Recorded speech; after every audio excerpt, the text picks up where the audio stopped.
तो इस वाली वीडियो में हम एक बहुत ही इंपॉर्टेंट टॉपिक पर डिस्कशन करने वाले हैं जो कि शेप फैक्टर है। और ये आपको बीटेक थर्ड ईयर में HMT करके एक सब्जेक्ट होता है, उसमें रेडिएशन वाले पार्ट में आपको पढ़ने को मिलेगा।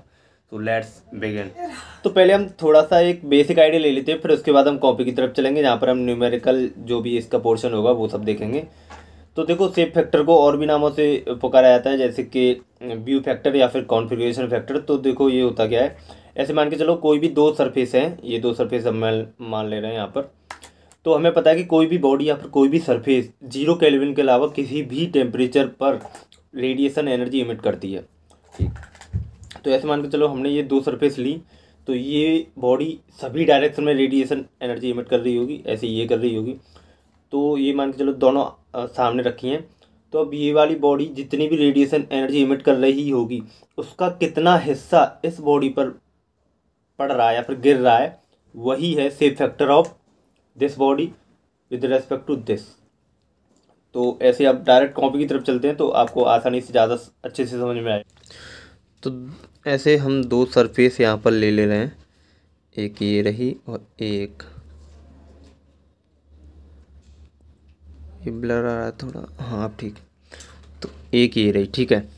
तो अब मान के चलो ये Q1 रेडिएशन इमिट कर रही है, ये Q2 रेडिएशन इमिट कर रही है। तो और इसका ये जो एनर्जी इमिट कर रही है Q1, उसका मान लेते हैं कुछ पोर्शन Q12, यहाँ पर ये बॉडी 1 है, ये 2 है, ठीक है। तो Q12 हिस्सा इस पर गिर रहा है, और ये जितनी भी एनर्जी इमिट कर रही है उसका Q12 पोर्शन इस पर गिर रहा है। तो हम शेप फैक्टर अगर लिखना चाहें तो वो क्या लिखेंगे, shape factor of 1 with respect to shape factor of 2।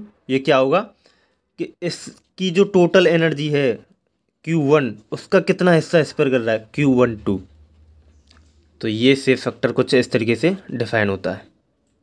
तो अब इतने से आपको एक बेसिक आइडिया लग चुका होगा। अब एक डेफिनेशन और मैं आपको बता दूं इसकी। ऐसे मान के चलो ये बॉडी 1 है, ये बॉडी 2 है, तो हम इसको कैसे डिफाइन करेंगे कि the fraction of radiation energy which absorbed by surface 2 coming out from surface 1 और emitted by surface 1 is called the shape factor of surface 1 with respect to surface 2।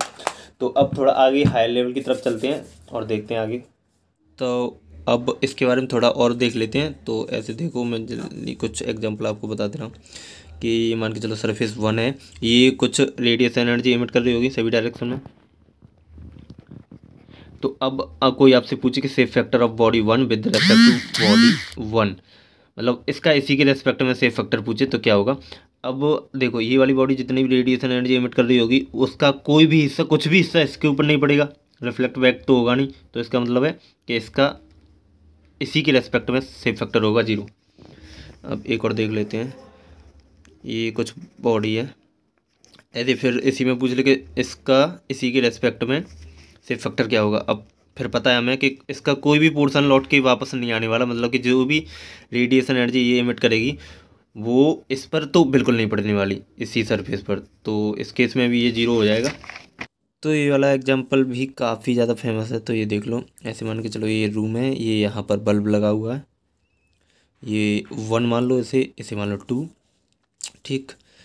तो हाँ, एक बात और बताना भूल गया मैं कि ऐसे जितने भी बॉडी, जितने भी सरफेस होती हैं, तो total number of shape factor जो होते हैं वो होते हैं n²। ऐसे ये 2 सरफेस हैं, तो 2 2 जा 4 यहाँ पर शेप फैक्टर होंगे। कौन कौन से होंगे मैं बता दे रहा हूँ। देखो, ये ब्लर हो जा रहा है बार बार। एक होगा F11, 1 का 1 के रेस्पेक्ट में, 1 का 2 के रेस्पेक्ट में, 2 का 2 के रेस्पेक्ट में और 2 का 1 के रेस्पेक्ट में। सभी को अभी निकाल लेते हैं हम। 1 का 1 के रेस्पेक्ट में, ये बल्ब जितनी भी रेडिएशन एनर्जी इमिट कर रहा होगा, इसके ऊपर तो बिल्कुल भी नहीं पड़ने वाली, मतलब कि F11 तो 0 होने वाला है। F12 1 से 2 पर कितना पड़ने वाला है। अब ये देखो, जो बल्ब है वो परफेक्टली इनक्लोजर कहते हैं इसे, मतलब कि ये पूरी तरीके से इस रूम में बंद है। तो मतलब ये जितनी भी रेडिएशन एनर्जी इमिट करेगी पूरी की पूरी इसी रूम पर पड़ने वाली है। तो इसका मतलब है ये F12 हो जाएगा इसके लिए 1। अब देख लेते हैं F22 क्या होगा, मतलब 2 का 2 पर। अब देखो, ये 2 सरफेस है, ये जो एनर्जी इमिट करेगी वो इस बल्ब पर भी पड़ेगी और इसकी इसी सरफेस पर भी पड़ेगी। तो इसका मतलब है F22 प्लस F21, ये मिला के 1 होने वाला है। तो इसका मतलब है F22 जो होगा वो लेस देन 1 होगा और ये भी लेस देन 1 होगा। अब वो क्या होगा, इसके लिए एक टाइम कम है तो मैं वो भी जल्दी से बता दे रहा हूँ। एक रेसिप्रोसिटी थ्योरम होती है, प्रोसिटी थ्योरम, उसके वो मतलब वो थ्योरम अप्लाई करके आप ये भी निकाल सकते हो, उन दोनों की वैल्यू, THEORM जो भी है, ठीक। अब देखो वो क्या होती है, इसके मान लो ये 1 है, ये 2 है, तो क्या हो जाएगा, area of 1 into safe factor of 1 with respect to 2 equal to area of 2 into safe factor of 2 with respect to 1। तो ये फॉर्मूले से आगे इसके बहुत अच्छे अच्छे सवाल बनते हैं, उनको करके एकदम, ये तो खैर बहुत ही बेसिक लेवल था, बहुत ही जीरो लेवल ये जितना भी मैंने बताया है। तो अभी इस वीडियो में तो इतना ही बता पाऊँगा क्योंकि टाइम कम है। बाकी का इसके ऊपर बहुत अच्छे अच्छे सवाल बनते हैं। अब मैं इसको यहाँ दो इसी में लगा के बता दूँ। ये एरिया इसका मान लो A1, इसका मान लो A2, ठीक है। तो एरिया बल्ब का एरिया क्या हो जाएगा, A1 इंटू F12 की वैल्यू क्या आई है 1 इक्वल टू A2 मतलब जो भी रूम है उसका एरिया मान के चलो A2 है और F21। तो यहाँ से F12 तो हमें पता था 1 होता है, तो F21 पूछा जाता है इस केस में बेसिकली, तो F21 हो जाएगा आपका A1/A2 दोनों एरिया का रेशियो, ठीक। अब F21 निकल आया, F22 भी पूछ सकता है, तो उसे F22 क्या हो जाएगा 1 - F21, और F21 क्या निकाला है हमने 1 - A1/A2। सो इस वीडियो में मैंने जितना भी सेफ फैक्टर के बारे में बताया वो एकदम जीरो लेवल था, मतलब एकदम बेसिक लेवल आप कह सकते हो। लेकिन जो मैंने लास्ट में जो रेसिप्रोसिटी थ्योरम बताई थी उसी के ऊपर आप मतलब हायर लेवल समझ सकते हो, उसी के ऊपर बहुत अच्छे अच्छे क्वेश्चन बनते हैं। गेट में भी काफ़ी ज़्यादा अच्छे क्वेश्चन उससे पूछे जाते हैं। टाइम लिमिट कम था, वीडियो का टाइम लिमिट शायद 6 से 7 मिनट है, तो मैंने उसी को ध्यान में रखते हुए इतनी छोटी सी वीडियो बनाने की कोशिश की। और इस वीडियो में इतना ही। Thank you so much.